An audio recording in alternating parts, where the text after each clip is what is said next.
오늘 은혜 받으실 말씀은 예레미야 39장 1절에서 5절까지 말씀입니다. 예레미야 39장 1절에서 5절까지 말씀을 다 같이 봉독하겠습니다.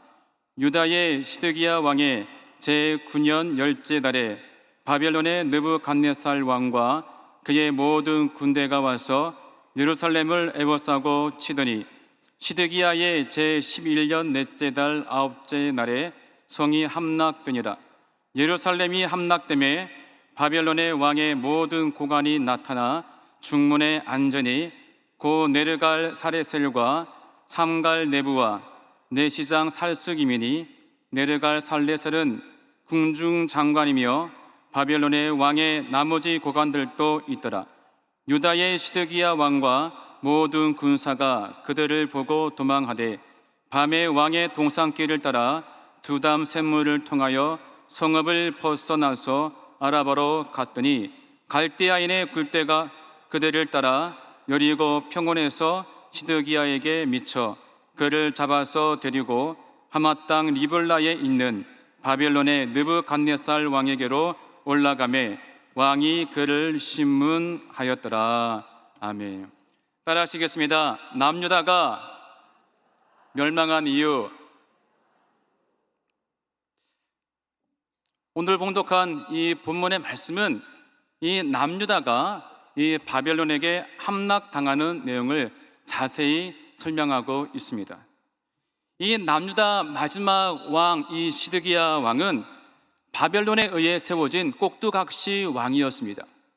원래 그의 이름은 마따니아였는데 바벨론식 이름으로 이 시드기야로 개명이 되었습니다.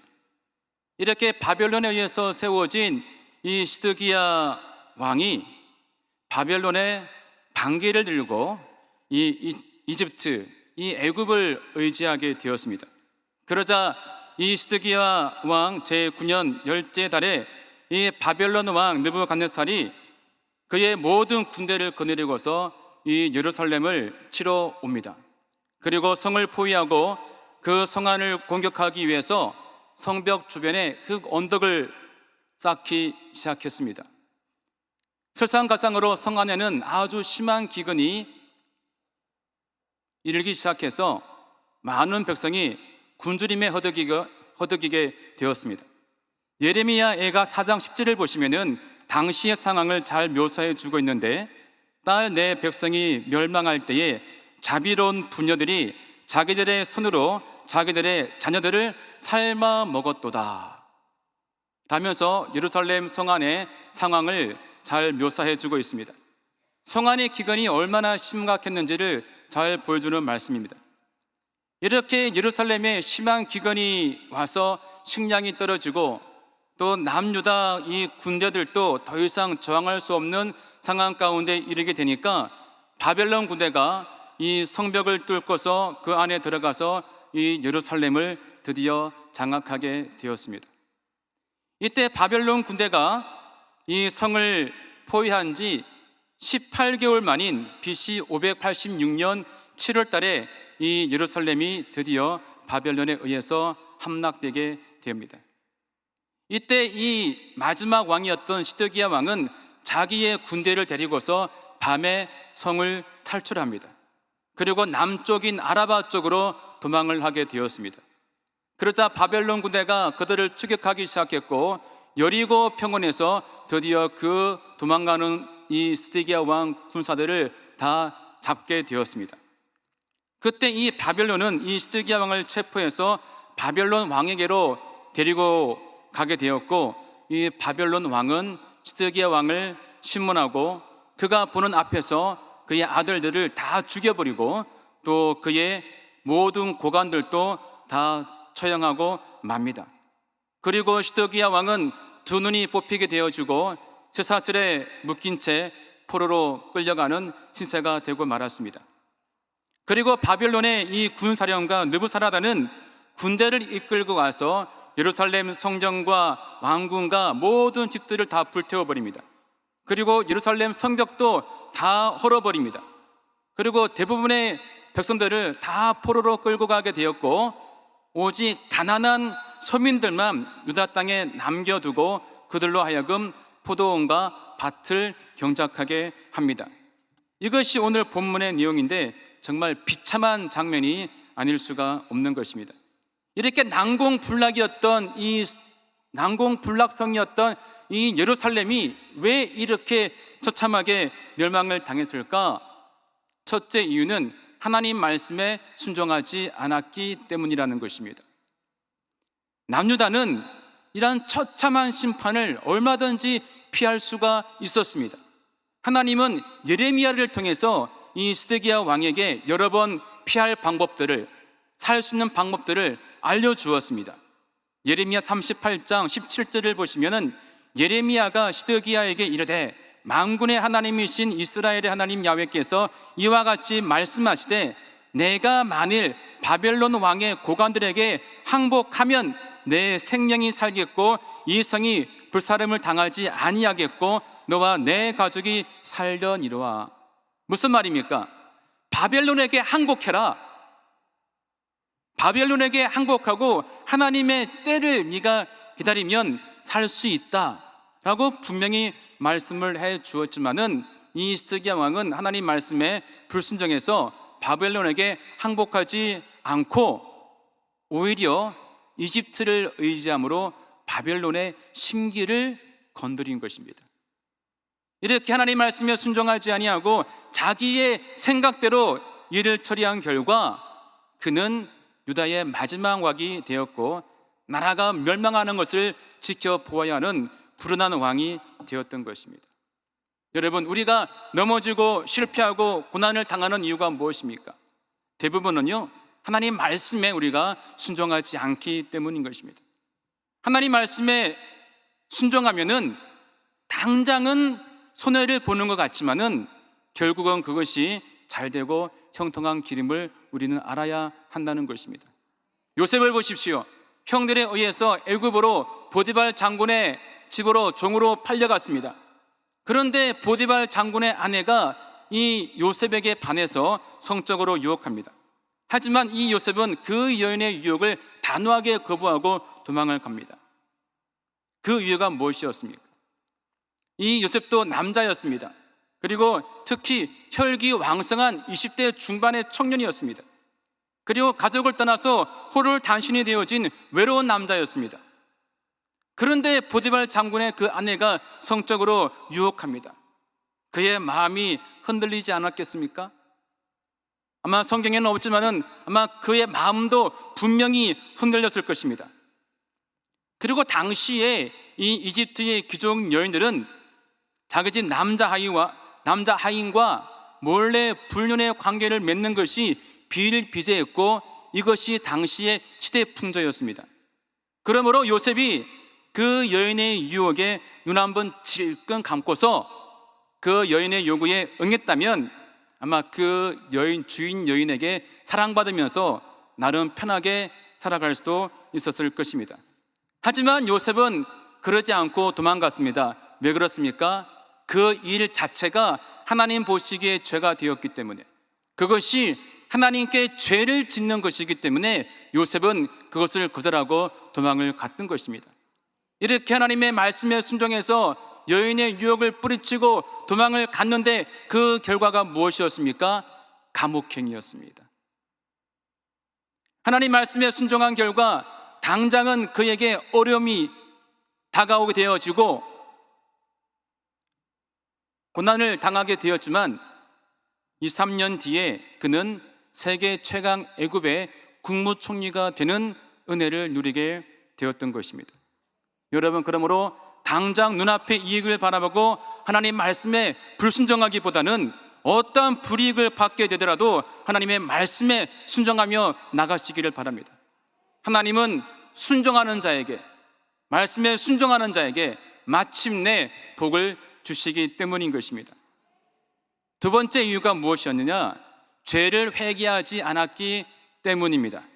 예레미야 애가 1장 5절을 보시면 그의 대적들이 머리가 되고 그의 원수들이 형통함은 그의 죄가 많음으로 야훼께서 그를 공고하겠다라고 말씀하고 있습니다. 이스라엘 예루살렘이 멸망당한 이유가 그들의 죄 때문이라고 분명히 지적하고 있다는 것입니다. 하나님은 사랑과 자비가 많으신 분이십니다. 그래서 이스라엘 그 백성들에게 사랑과 자비를 베풀어 주셨습니다. 이스라엘 민족을 애굽의 종살이에서 구원해 주셨고 적과 꿀이 흐르는 가나안 땅을 기업으로 주셨습니다. 그리고 시내산 언약을 통해서 하나님이 너희들의 그 왕이 될 것이고 너희는 나의 백성이 될 것이라고 그런 언약도 주셨습니다. 하지만 이스라엘은요, 이 언약을 지키지 못했고 우상 숭배의 죄를 짓기 일쑤였습니다. 하나님은 사랑이 많으신 분이라 그럴지라도 이 예언자들을 통해서 그들에게 경고를 하셨고 죄에서 돌이키기를 바랬지만 이스라엘 민족들은 죄를 회개하지 않았습니다. 결국 북이스라엘은 BC 722년도에 아시리아에 의해서 멸망당하게 되었고 이 남유다는 BC 586년에 바벨론에 의해서 멸망을 당하게 되었던 것입니다. 당시 예루살렘의 이 함락은요, 이스라엘 민족들에게 상상할 수 없는 큰 충격이었습니다. 왜냐하면 당시 예루살렘은 이스라엘을 대표하는 성이었고 하나님의 성전이 있는 거룩한 곳이었기 때문에 절대로 망하지 않는다라는 확고한 사상이 그들에게 깔려 있었기 때문입니다. 그들이 비록 죄는 지었지만은 하나님의 산에서 성전 제사를 드렸고 또 다윗 왕조가 계속 통치를 하고 있었기 때문에 그들은 절대로 자기들은 멸망당하지 않을 것이라고 확신 속에서 살아가고 있었습니다. 예레미야 28장을 보시면요, 거짓 선지자 하나냐가 등장합니다. 당시에 이 예레미야는 예루살렘에 심판을 선포했습니다. 너희가 죄를 돌이키지 않으면 하나님께서 이 예루살렘을 심판하실 것이다 라고 심판을 선포했는데 이 거짓 선지자 하나냐는 오히려 예루살렘의 평안을 선포합니다. 아니다, 하나님이 속히 바벨론 왕의 멍에를 꺾어주실 것이다 라면서 바벨론의 멸망과 예루살렘의 평안을 선포합니다. 이렇게 하나냐가 예루살렘의 평안을 선포할 수 있었던 그 이유 역시도 예루살렘은 절대로 망하지 않는다라는 확고한 신념이 그들 가운데 있었기 때문입니다. 하지만 어땠습니까? 예루살렘은 처참하게 바벨론에 의해서 심판을 당하고 멸망당하게 되었던 것입니다. 이렇게 예루살렘이 성전이 파괴되어지고 시온은 적들에 의해서 또 점령을 당하게 되었고 다윗 왕조의 왕 시드기야는 자신의 생명도 지키지 못하는 몰락하는 운명을 맞이하게 되었던 것입니다. 하나님은 우리가 잘못된 길로 갈 때에 우리를 죄에서 돌이키시고 바로 잡으시기 위해서 반드시 채찍을 드시고 경고를 하십니다. 이때 우리가 속히 회개하지 않으면 하나님의 징계를 받게 되는 것입니다. 우리가 가끔씩 뉴스를 통해서 여러 가지 어려운 소식들을 많이 접하지 않습니까? 2002년 6월 29일 월드컵 4강전이 한창 열리는 날 서해 연평도에서 이 북한 경비정이 침범해가지고 대한민국 참수리 357정에 이 포격을 날리고 도발하는 바람에 대한민국 군인 6명이 전사하고 18명이 부상을 당했고 함정은 침몰했습니다. 이것이 제2연평해전이었습니다. 그리고 2010년 3월 26일 또 천안함 피격 사건으로 40명이 사망했습니다. 또 그해 11월 23일 날 또 연평도에 포격을 함으로써 170여 발을 포격해서 연평도에 피해를 끼쳤습니다. 또 2020년 2월 코로나19 팬데믹으로 통해서 대한민국과 전 세계가 얼마나 큰 어려움을 겪었습니까? 특히 한국교회가 큰 피해와 어려움을 겪었습니다. 이 모든 것이 여러분 과연 이 모든 것이 과연 그냥 되어진 것이겠습니까? 우연이겠습니까? 아니라는 것이죠. 이것은 하나님이 우리를 바로 잡으시려고 주시는 경고의 메시지일 수가 있다는 것입니다. 오늘 한국 사회가 어떻습니까? 성적으로 아주 문란합니다. 또 동성애 문화가 확산되고 있고 동성애를 합법화하려는 움직임까지 계속 일고 있습니다. 2021년 1월 1일부로 낙태죄가 폐기되었습니다. 낙태가 합법화되었습니다. 또 나이트클럽을 가보시면 버닝썬 물뽕 사건, 마약, 엠번방 사건, 이 뉴스를 보면은 정말 성추행과 성폭력 소식이 얼마나 많은지 모릅니다. 이 사회가 얼마나 음란하고 타락했는지 모른다는 것입니다.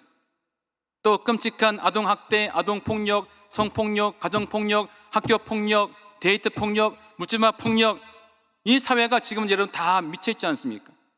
무관 시민이 많은 피해를 지금 당하고 있는 가운데 있습니다. 자살률은 하루에 40명씩 OECD 국가 중에 1위를 기록하고 있습니다. 이혼율 1위, 낙태율 1위, 자살률 1위, 노인 빈곤율 1위, 출산율 저조한 걸로 1위. 이것이 여러분 지금 한국의 현실이고 상황입니다. 그뿐이 아닙니다. 한국교도 마찬가지죠.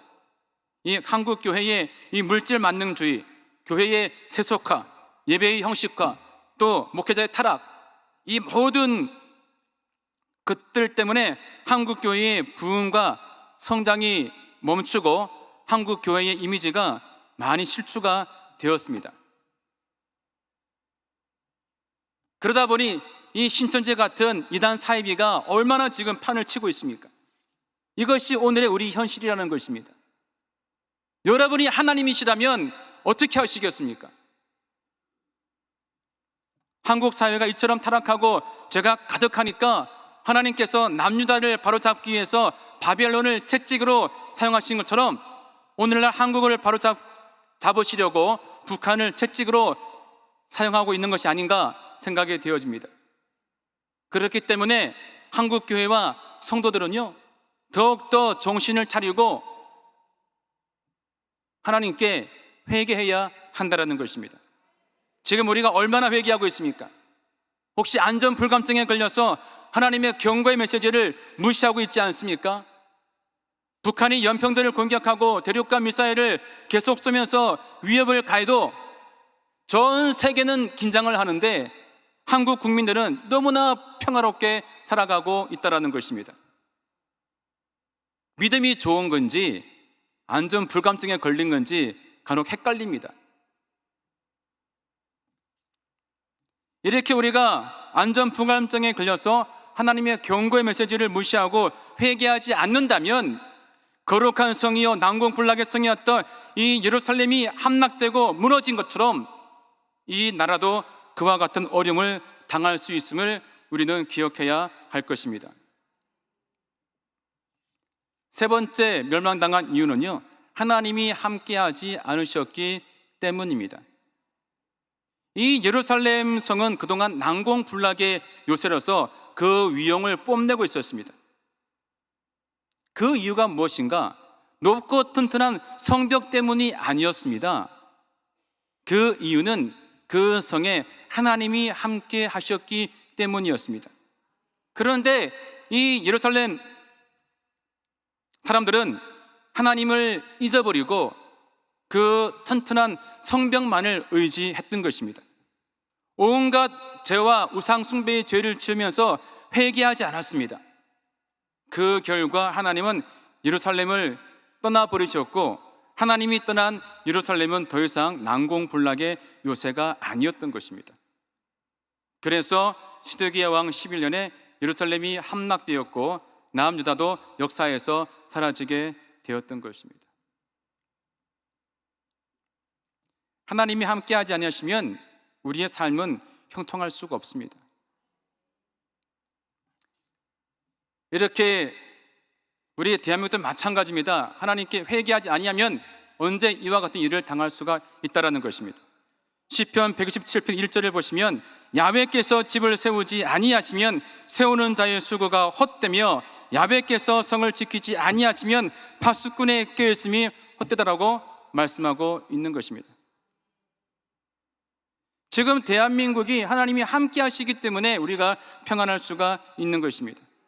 하나님이 함께하지 아니하시면 우리의 모든 수고와 노력은 헛될 뿐인 것입니다.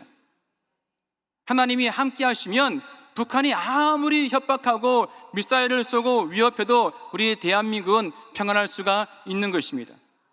우리의 환경이 아무리 어렵고 힘들더라도 하나님이 함께 하시면 우리는 형통한 삶을 누릴 수가 있다는 것입니다. 요셉을 보십시오. 형들에 의해 애굽의 종으로 팔려갔던 인물이었습니다.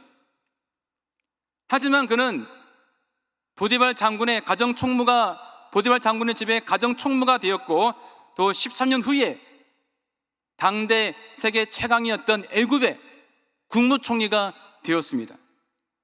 아무런 소망도 없는 종의 신분이었던 요셉이 어떻게 애굽의 국무총리가 될 수 있었겠습니까? 꿈을 잘 꾸었기 때문이 아닙니다. 하나님이 요셉과 함께 하셨기 때문입니다. 창세기 39장 2절을 보시면 야훼께서 요셉과 함께 하심으로 그가 형통한 자가 되어, 하나님이 함께 하시면 우리는 잘 될 수가 있는 것입니다. 베드로가 밤을 새워 고기를 잡았지만 한 마리도 잡지 못하고 새벽에 바닷가로 나옵니다. 하지만 베드로의 그 빈 배에 예수님께서 함께 하시고 고기를 잡으러 가자 지난밤에 실패했던 그 깊은 바다에서 베드로는 그물이 찢어질 만큼 많은 고기를 잡게 된 것을 우리는 기억할 수가 있는 것입니다. 다윗은 목동이었지만 그가 왕이 되어져서 점점 강성하게 되었는데 그 이유를 이렇게 성경은 기록하고 있습니다. 사무엘상 5장 10절을 보시면 만군의 하나님 야훼께서 함께 계시니 다윗이 점점 강성하여 가니라. 다윗이 강성하고 잘 되었던 이유는 그의 경험이 아니었습니다. 지식이 아니었습니다. 리더십이 아니었습니다. 하나님께서 다윗과 함께 하셨기 때문에 다윗이 강성하게 되었다라고 말씀하고 있습니다. 지금 경기 불황으로 생활이 힘들고 어렵습니까? 소망이 없습니까? 믿지 않는 분들은 생활이 힘들다고 어렵다고 자신의 목숨을 포기하고 많은 비극적 선택을 합니다. 여러분, 절대로 그런 마음 품지 마시기 바랍니다. 아무리 우리의 생활이 힘들고 어려워도 하나님이 함께 하시면 우리의 삶은 형통한 삶이 될 수가 있다는 것입니다. 그러므로 중요한 것은 하나님이 나를 떠나지 않도록, 하나님이 나와 함께 하시도록 우리가 그러한 삶을 살아가야 한다는 것입니다. 그러한 삶은 하나님이 기뻐하는 거룩한 삶을 살아가는 것입니다. 하나님은 거룩한 자와 함께 하십니다. 그러므로 항상 하나님이 기뻐하는 삶을 살아가시기를 바랍니다. 말씀 맺겠습니다. 절대로 멸망하지 않을 것이라고 확신했던 거룩한 성 예루살렘이 결국 바벨론에 의해서 파괴되고 멸망당하고 말았습니다. 그 이유는 하나님 말씀에 순종하지 않았기 때문이고, 둘째는 회개하지 않았기 때문이고, 세 번째는 하나님이 함께하지 않았기 때문입니다.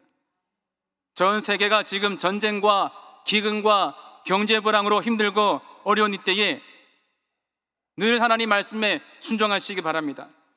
말씀에 비추어서 자기의 죄를 회개하시고 하나님이 함께 하시도록 거룩한 삶을, 하나님이 기뻐하는 삶을 살아가시기를 바랍니다. 그래서 모두가 주 안에서 형통한 복을 누리며 살아가시기를 주님의 이름으로 축원드립니다. 하나님 아버지, 우리와 함께하여 주시옵소서. 우리가 늘 주의 말씀에 순종하게 하시고 회개하게 하시고 아버지의 말씀에 순종함으로 거룩한 삶을 살아갈 수 있는 저희들 되게 하여 주시옵소서. 예수님의 이름으로 기도합니다. 아멘. 이 시간 제가 기도하겠습니다.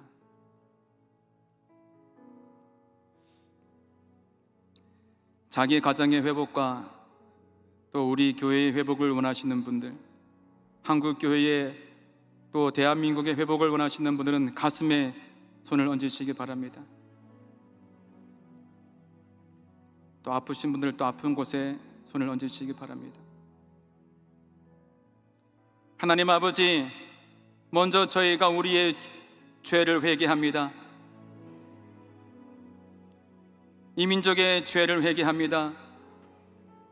하나님, 우리의 모든 죄악들 이 시간 예수님의 보혈로 다 용서하여 주시옵소서. 이 사회, 이 대한민국의 모든 죄악도 다 용서하여 주시옵소서. 이 사회가 얼마나 음란하고 타락했는지 모릅니다. 하나님 아버지, 이 민족을 불쌍히 여겨주시고 이 민족이 죄악에서 돌이켜 하나님께로 돌아오게 하여 주시옵소서. 아버지 앞에 무릎 꿇고 회개하게 하여 주시옵시고 하나님을 두렵고 떨림으로 잘 섬기는 대한민국 되게 하여 주시옵소서. 이 땅을 고쳐 주시옵소서. 이 민족을 치료하여 주시옵소서. 이 나라가 주의 나라가 되기 원합니다. 이 시간 우리가 간절히 기도하오니 상한 이 땅을 새롭게 하시고 회복시켜 주시옵소서. 한국교회의 모든 죄악도 다 용서하여 주시옵시고 다시 한번 한국교회의 부흥의 파도를 일으켜 주시옵소서. 한국교회가 이 사회에서 존경받고 칭송받는 교회가 되게 하여 주시옵소서. 하나님 아버지, 거룩한 성이었던 예루살렘 성이 회개하지 않아서 바벨론에게 멸망을 당했습니다. 우리가 그거를 교훈 삼아서 우리들 또한도 날마다 회개하며 하나님께 나아갈 수 있는 예배자들이 되게 하여 주시옵소서. 아버지, 마지막 때에 우리가 더욱더 아버지여 성령으로 충만하기를 원합니다. 주여 성령을 부어 주옵소서. 성령을 부어 주셔서 거룩한 삶을 살아가게 하여 주옵소서. 날마다 주의 말씀에 순종하고 아버지의 뜻을 좇아 거룩한 삶을 살아가게 하여 주시옵소서. 우리에게 주어진 믿음을 잘 지켜서 최후의 승리를 거두게 하여 주시옵소서.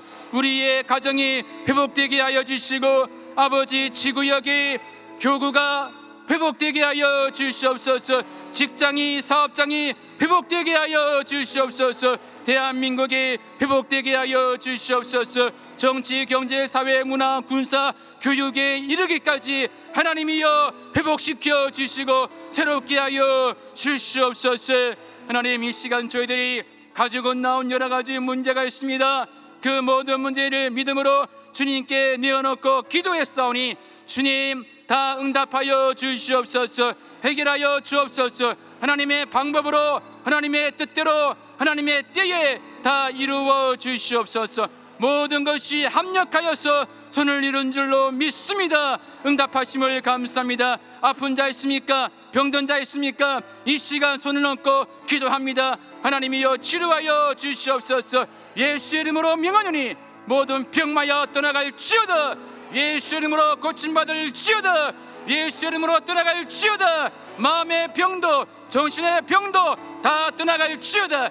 예수 이름으로 떠나갈지어다. 이 시간 기적이 일어날지어다. 하나님 아버지의 치료하심을 간증하는 간증의 주인공들이 다 되게 하여 주옵소서. 물질의 복도 부어주셔서 아버지 어려움 당하지 말게 도와주시고 모두가 거룩한 부자들 되어서 주신 물질로 마음껏 선교하고 구제하고 선한 일들을 많이 하게 도와주시옵소서. 하나님 아버지의 모든 가정들이 회복되어지게 하여 주시고 자녀가 잘되고 후손이 강성하여 믿음의 명문 가문을 다 이루게 역사하여 주옵소서. 세우신 우리 여도 순복음교회 가운데 하나님 함께 하시고 더욱더 은혜를 주시고 부흥의 파도를 일으켜 주옵소서. 이 마지막 때에 다시 한번 부흥의 파도를 일으켜 주셔서 한국의 복음화와 세계의 선교회를 주도함에 부족함이 없는 여의도 순복음교회가 되게 하여 주시옵소서. 저희가 지금 겟세마네 기도회 가운데 있습니다.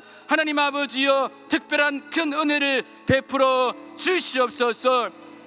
이 시간 또 저희들이 주님의 사랑과 은혜에 감사하여서 우리의 마음을 바쳐 귀한 물질을 또한 드리기 원합니다. 이 시간 예물을 드릴 때 우리가 기쁘고 즐거운 마음으로 감사한 마음으로 드리게 도와주시옵소서. 감사하며 예수님의 이름으로 기도합니다. 아멘. 지금은 우리를 구원하신 예수 그리스도의 은혜와 하나님 아버지의 크신 사랑과 보혜사 성령님의 내주 충만 교통 인도하심이 오늘 예배를 드리고 귀가하는 모든 주님의 백성들 생활 가운데 지금부터 영원토록 함께 있을지어다. 아멘.